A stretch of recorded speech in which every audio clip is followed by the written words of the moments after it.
What's up, you guys? Welcome back to another one. If you're new to the channel, I am Gold Pony. I do new car, truck, SUV reviews on YouTube, and today we are in the brand new 2026 BMW X7, courtesy of BMW of York in York, PA. For more information on their inventory, please feel free to check out the link in the description box below. So we are in this one today because this is BMW's largest SUV. Plenty of absolutely brilliant interior quality. I wanted to mention that right off the bat as well. I just adjusted my power side bolsters. We got authentic wood trim as well.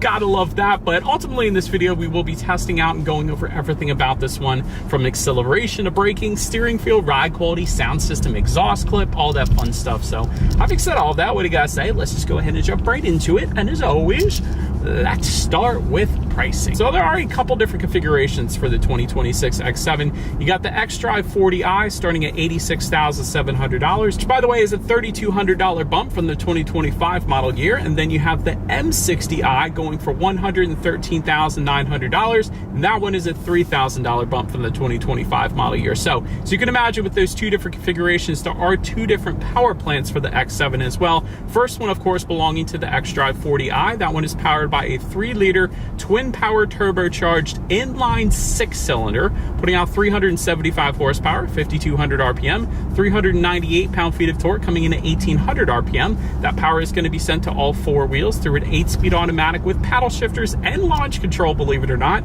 0 to 60 time for that one, 5.6 seconds, with MPG numbers coming in at 20 in the city, 24 on the highway, taking premium unleaded fuel. And then there is the M60i, and of course that gets a more powerful engine. That one is a 4.4-liter twin power turbocharged V8, putting out 523 horsepower, 5,500 RPM, 553 pound-feet of torque, coming in at 1,800 RPM. Power sent to all four wheels through an 8-speed automatic with paddle shifters and launch control. Yet again, 0 to 60 time for that one, approximately 4.5 seconds. That's even more respectable, with MPG numbers coming in at 16 in the city, 20 on the highway, taking premium unleaded fuel. But so that before we do any kind of fun paddle shifter or acceleration test here in the X7, I do want to mention to you guys the drive modes. So there's a series of buttons located just to the left of the shifter there, and drive modes will include Eco, Pro, Comfort, and Sport, adjusting things like the shift points, the throttle response, and the steering sensitivity. So now having got all of that out of the way, what do you guys say? Let's go ahead and find a straightaway. Let's put the paddle shifters here to the test first, and let's see how quickly these paddle shifters are going to react for us here. All right, so I think we found a straightaway here. I just put it in sport driving mode. I'm in manual shift mode as well. Let's see if it goes ahead and shifts for me as I pull out here onto the road. Some of them do, but this one's holding. That's beautiful. All right, 3, 2, 1, go. Dang, I love it. Paddle shifters are lightning quick, as expected from BMW. That is something they always crush it at. They always have lightning quick paddle shifters. Even if it's not an M car, they're still absolutely wonderful. And that's definitely the case here in the X7. That was intensely quick paddle shifter, so 100% on point there if you wanted to have some fun with these things. All right, found another straightaway for the acceleration test in 3, 2, 1, go. There it is. That's plenty fine. That's 60. So yeah, that is plenty fine of an acceleration. You're not going to have any issues emerging onto the highway.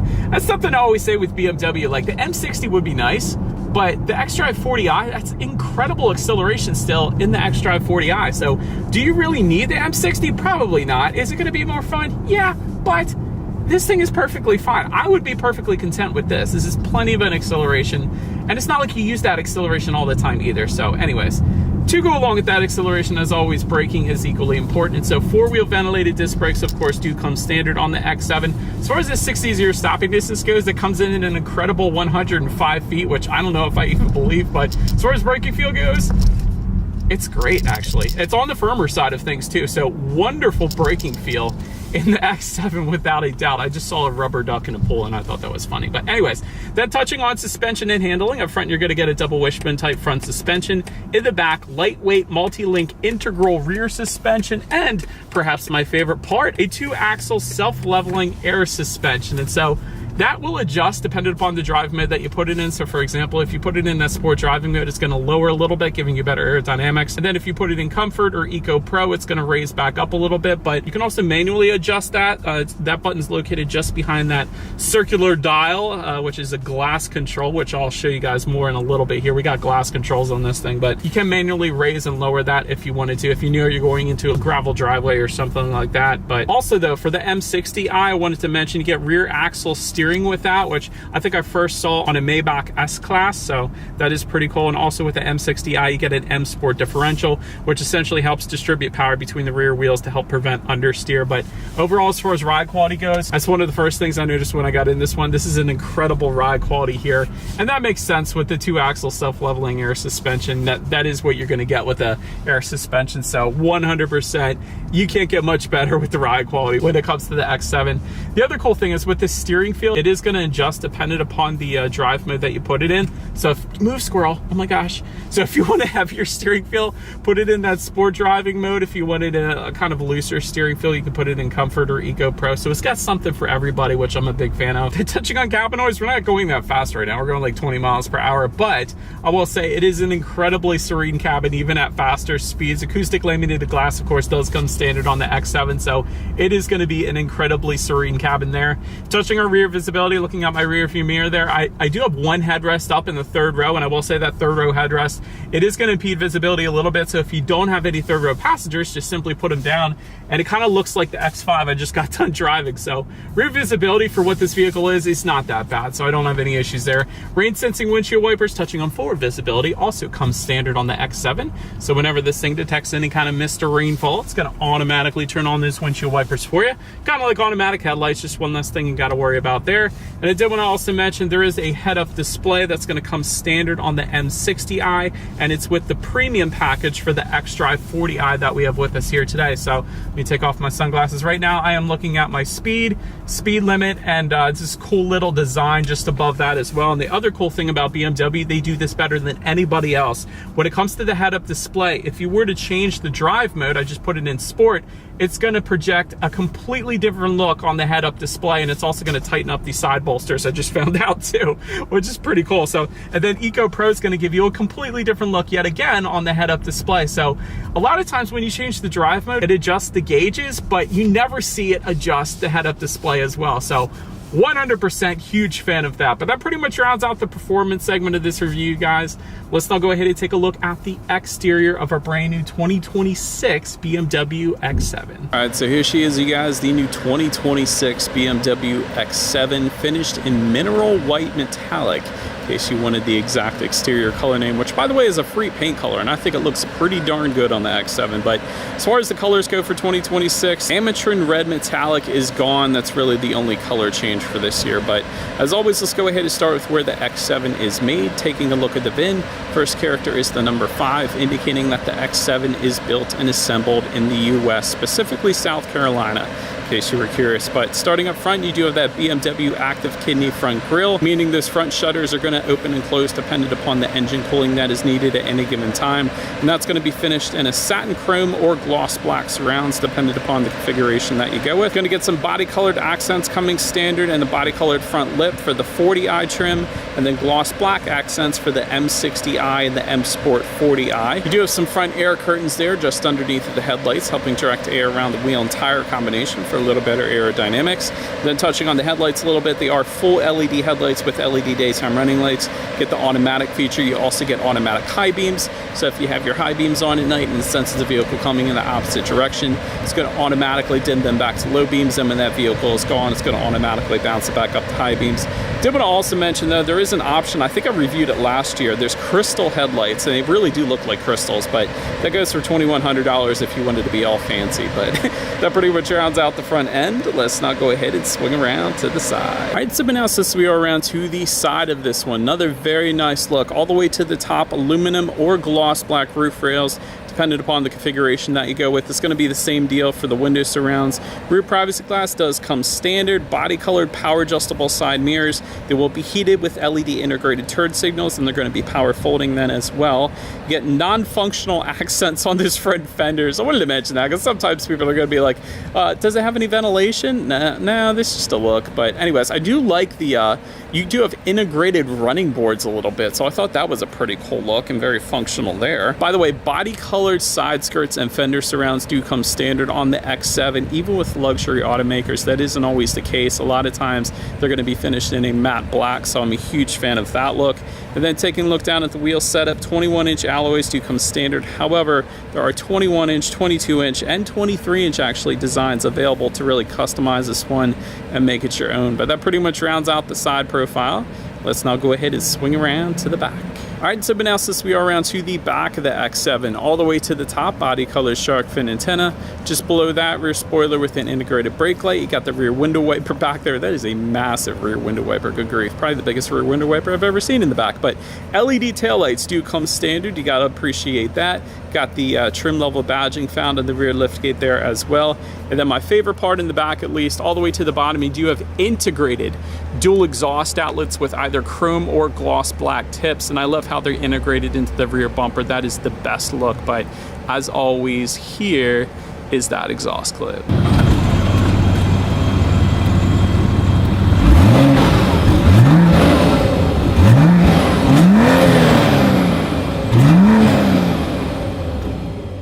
Alright, so now since we are around to the back of the X7, when it comes to opening that rear tailgate, it is going to be a power tailgate. Of course, there is a button on the key fob. There is a rubberized button on the tailgate itself then as well. But once opened up, cargo capacity behind that third row comes in at 12.8 cubic feet.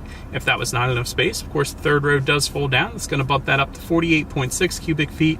Then with all rows folded, 90.4 cubic feet. That is pretty darn impressive.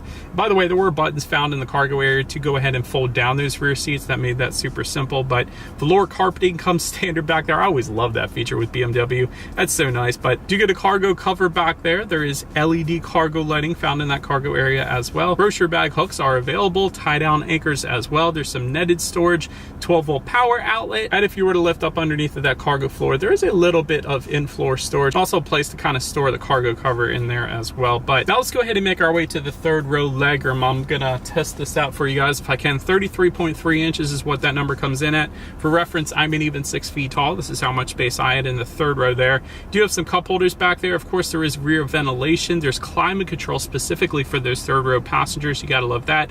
USB charging ports, but perhaps my favorite part about the third row is they get their own power moonroof, and that actually can be adjusted back there as well, which is wild. I just went ahead and opened it up just to show you guys, but that is so cool. You never see a third row get their own powered moonroof. So well done BMW for that. I thought that was pretty cool. But then make our way up to the second row legroom. That comes in at 37.6 inches. For reference, I'm an even 6 feet tall still. This is how much space I had in the second row there. Bench seating does come standard. If you wanted captain's chairs like we have today, that is an $850 option. Rear center armrest with cup holders are going to come standard unless you go with the captain's chairs, and then you get the armrests on both sides there. USB charging ports, power rear window sunshades are also available. I love those. And by the way, not only can the second row passengers adjust the power side window sunshades, they can adjust the third row moonroof and the second row moonroof as well. So plenty of adjustments there. I thought that was pretty cool. And heated rear seats, of course, are available then as well. But they make your way up to the front seats. Power adjustable multi-contour front seats do come standard. And like I said, the power side bolsters were absolutely amazing. So they definitely hold you in place pretty darn good. Memory settings for up to 2 different drivers there and 2 different passengers actually as well on the other side. I like that. Heated front seats coming standard. Heated front armrest also coming standard. So super cool days in Pennsylvania. They got you covered there. Leather seating coming standard. However, merino leather goes for $2,700 if you wanted that. Wonder if that's named after Dan Marino. What do you guys think? Let me know if it's named after the Miami Dolphins quarterback in the comments below. But ventilated and massaging seats, of course, are available as well. And overall, as far as seat comfort goes, it was brilliant. I love these headrests as well. Super comfortable headrests. So Yeah, seats are 100% on point. But now let's go ahead and take a look at the steering wheel. It is tilt and telescoping. It is leather wrapped, it is power adjustable, and it is heated, and super thick grips on the 10 and 2 grips there, so big fan of that as well. Now let's go ahead and make our way to the startup. Let me start by showing you guys the key. It's a pretty darn heavy duty key. You got a lock and the button to pop the rear lift gate there on the side of the key, and then the BMW logo, that is your lock button, but if you press it 3 times, that's also a remote start, which is pretty cool. But it is all keyless entry with a push button start, so all I'm going to do here is simply put my foot on the brake and press that glass engine start button, which by the way doesn't come standard, it's an option, but located just to the left of the glass shifter. And so once started up, taking a look at the gauges, it is a 12.3-inch digital gauge cluster that comes standard, and it's done pretty darn good. When you change to drive mode, of course, it does adjust the look of the gauges up there as well. I think my favorite look, honestly, is the Eco Pro. It's very calming. And the other cool thing is, like I said previously, is the head-up display is going to adjust with those drive modes as well. So that definitely looked pretty darn good. But you have your outside temperature, how many miles you have left until you hit empty. There's a speed limit recognition up there, digital speedometer, of course, and pretty much everything you possibly want on a digital gauge cluster. But let's go ahead now and make our way to overall interior quality. Alcantara headliner is going to come on the M60i. It is going to be optional though for the xDrive 40i, an option we don't have with us here today. Panoramic moonroof does come standard. LED interior lighting also standard. Universal garage door opener for up to 3 different garage doors. That's nice as well. 4-zone climate control does come standard. Wireless phone charger just in front of the cup holders here. Big fan of that. Multicolor ambient lighting also coming standard, and BMW does ambient lighting so dang good.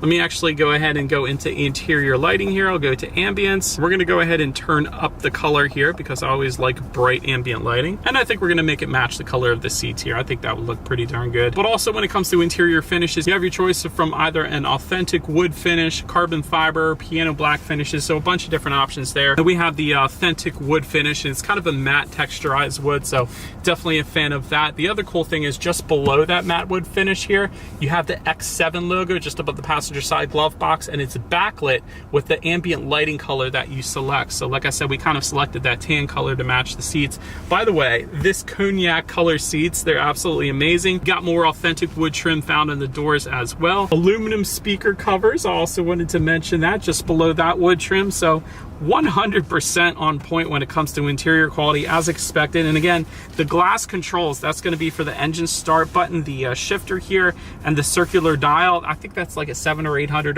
option, but huge fan of that as well. And then within the center armrest, decent amount of space. You got a USB charging port in there, and I am charging up my battery right now, so that's pretty nice. But now let's go ahead and take a look at the infotainment screen. What you are looking at is a 14.9-inch infotainment screen.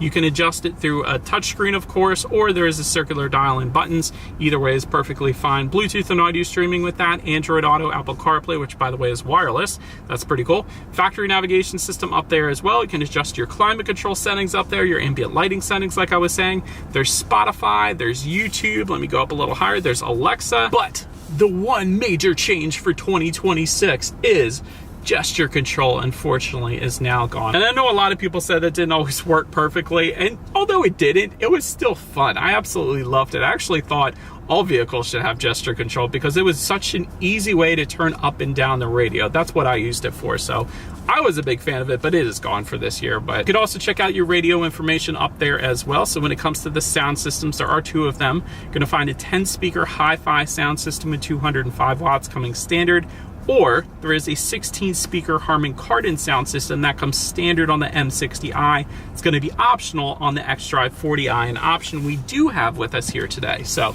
let's go ahead and turn on the radio. Let's see what we got playing today, and let's test out the clarity of this one.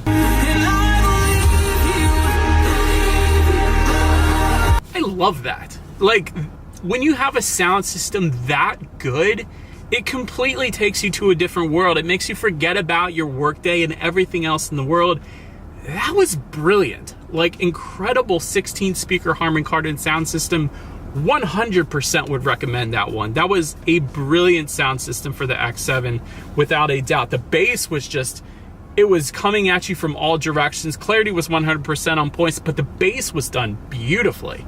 Like, that's an incredible sound system after testing on over 1,000 at this point. But anyways, last thing I want to mention to you guys on the infotainment screen is when you do put the X7 in reverse, you will find an extremely high definition rear view camera, about as high definition as you can get. You also have the 360-degree monitor there to the right, giving you that bird's eye view, which is always going to lead us into safety. And so this one is not yet rated by IIHS, so let me just start by saying that. Front side curtain airbags do come standard. In the back, you got latch, aka lower anchors and tethers for children for the rear car seats, rear child door locks, tire pressure monitoring system, but also coming standard. Frontal collision warning, active blind spot detection, lane departure warning, speed limit recognition, and parking sensors as well. Then I did want to mention there's a driver assistance professional package. It goes for $2,500. That gives you all the other advanced safety features as well, essentially. But overall, when it comes to my final thoughts here of the X7, brilliant driving dynamics. This is plenty of an acceleration. The paddle shifters were lightning quick.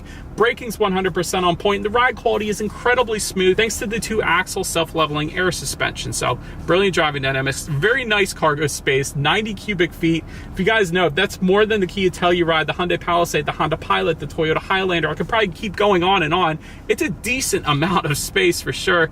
Nice interior quality as well. You can't beat carbon fiber finishes, authentic wood trim, and this ambient lighting, of course. Very nice tech. They did the tech wonderfully, especially that head-up display. The only two things I can think of when it comes to room for improvement is kind of perfect that gesture control, because I was actually a huge fan of that. I was kind of disappointed they took it away for 2026, but anyways, I thought that was pretty cool, at least for the volume, turning it up and down. And then the other thing is this thing can get very pricey very quick. There's so many different options, and that's really for a lot of luxury automakers, especially Mercedes-Benz as well. They do the same thing, but this could get very pricey very quick. You can easily tack on 20 to 30 grand on top of that MSRP if you really wanted to. But anyways, that pretty much rounds out this one, you guys. Thank you so much for watching. Feel free to follow me on social media stuff if you wanted to see what's coming next on the channel. Before it gets to YouTube, be sure to hit the subscribe and the bell notification button if you're into new car reviews. That is what I've been doing here for 11 years now. Do appreciate you guys watching more than you know, and I will see you guys all in the next video. Stay gold.